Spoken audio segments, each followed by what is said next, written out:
প্রিয় বন্ধুরা, সবসময় একটা কথা মনে রাখবেন যে জিনিসের প্রতি আমরা যতটা বেশি আশা করে থাকি, কিছু ক্ষেত্রে সেই জিনিসটা আমাদের ততটাই নিরাশা প্রদান করে।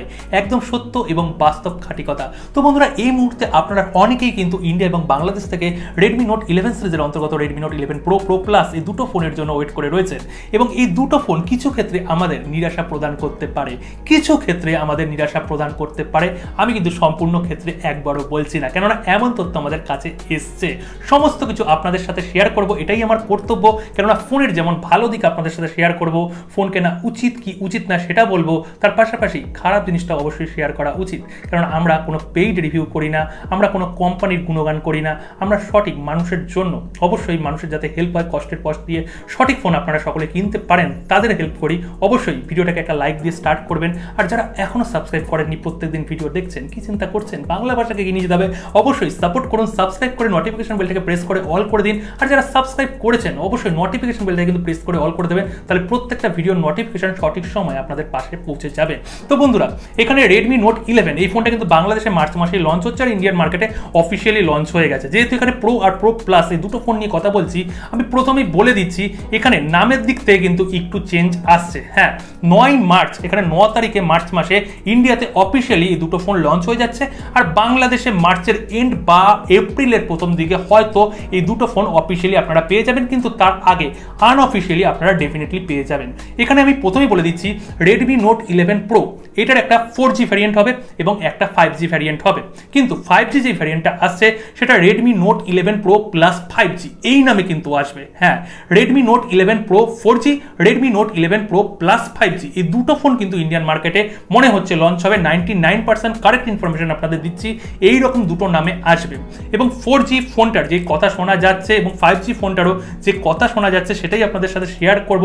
এই দুটো ফোন যেই দামের মধ্যে রয়েছে, এই দুটো দাম কিন্তু একটু হতাশার কারণ হতে যাচ্ছে।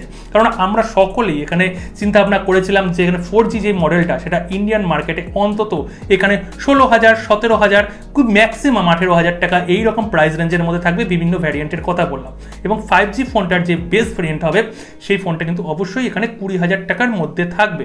বেশি যেটা ভ্যারিয়েন্ট আছে, যেটা 8GB 128GB ভ্যারিয়েন্ট আছে, তার প্রাইস অবভিয়াসলি একটু বেশি থাকবে, কিন্তু সেই রকম একটা প্রাইস রেঞ্জের মধ্যে কিন্তু আসছে না।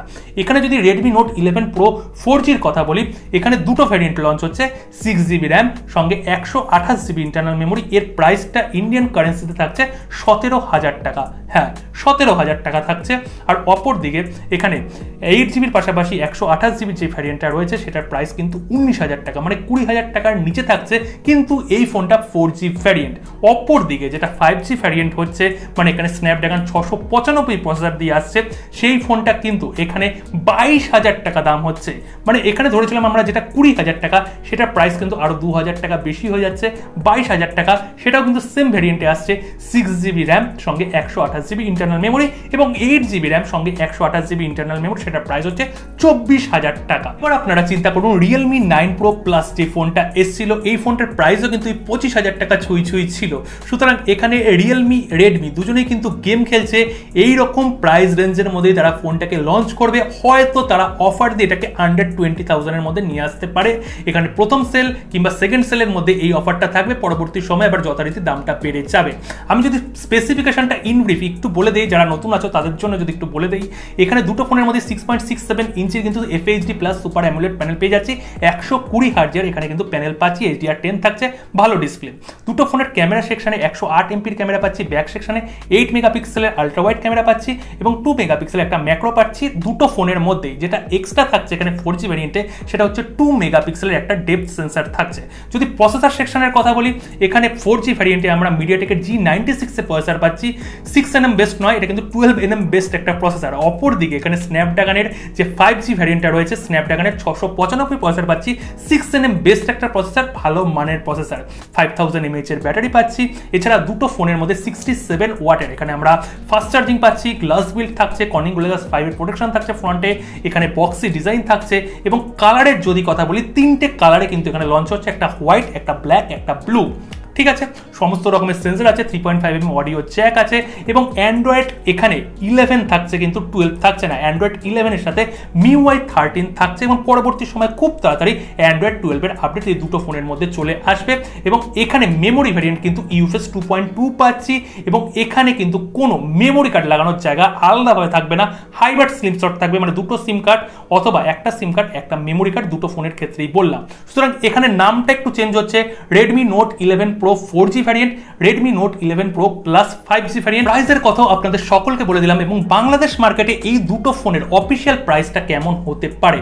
4G ভ্যারিয়েন্টের যদি কথা বলি, 4G ভ্যারিয়েন্টের প্রাইসটাই কিন্তু মোটামুটি এখানে 22,000-23,000 টাকায় চলে যেতে পারে। বেস ভ্যারিয়েন্টের প্রাইস বলছি, হ্যাঁ base variant price 6GB RAM সঙ্গে 128GB, এর প্রাইস কিন্তু মোটামুটি 22,000 টাকায় চলে যাবে, 22-23,000 টাকা এর আশেপাশে ঘোরাফেরা করবে।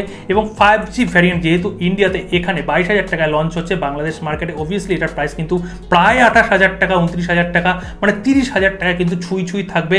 যদি বেশিও করে দেয় তাহলেও কিন্তু আমি এখানে কোনো কিছুভাবে চমকাবো না, কেননা বেশিও করে দিতে পারে। যে আমি অবস্থা দেখছি এখানে রিয়েলমির মতনই কিন্তু একটু প্রাইসটা হাই হয়ে আসবে। আমি জানি না এখানে কেন রেডমি এই কাজটা করছে কিনা, কেননা আমরা যেই ইনফরমেশনটা আমি যেই সোর্স থেকে এনেছি সেই সোর্সের ইনফরমেশন কিন্তু 99% কারেক্ট হয়, এইরকমই কিন্তু ইনফরমেশন এনেছি। প্রিয় বন্ধুরা, একদমই ফোনের নিন্দা করছি না, এখানে 5G ভ্যারিয়েন্টটা যথেষ্ট ভালো স্পেসিফিকেশন আমাদের অফার করছে, কিন্তু ওই শেষ কথা প্রাইস রেঞ্জটাই, কেননা রেডমির ওপরে আমাদের অনেক এক্সপেকটেশন থাকে এখানে নোট সিরিজের ফোনগুলো যাতে ভালো প্রাইস রেঞ্জের মধ্যে লঞ্চ হয় এবং সেটাই কিন্তু হয়ে এসছে।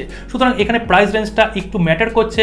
22,000 টাকা প্রাইস একটু ওভার প্রাইস হয়ে যাচ্ছে, সেই রিয়েলমির মতন কেস হয়ে যাচ্ছে। 22,000-24,000 টাকা প্রাইস রেঞ্জ যদি এখানে 20,000 টাকার মধ্যে ইন্ডিয়ান মার্কেটে লঞ্চ হয় এবং বাংলাদেশ মার্কেটে মোটামুটি 27,000 টাকা 26,000 টাকা এই প্রাইস রেঞ্জের মধ্যে 5G ভ্যারিয়েন্ট আমরা পেয়ে যাই, তাহলে বেশ ভালো হবে। আশা করি আপনাদের বুঝাতে পারলাম, আপনাদের একটু সচেতন করতে পারলাম। এরপরেও যদি কোনো কোশ্চেন থাকে কমেন্ট সেকশন ওপেন রয়েছে, কমেন্ট সেকশনে কমেন্ট করবেন, আমি সকলের উত্তর দিয়ে দেবো। নেক্সট ভিডিও খুব তাড়াতাড়ি আসছে, অপেক্ষা করুন। ভালো থাকবেন।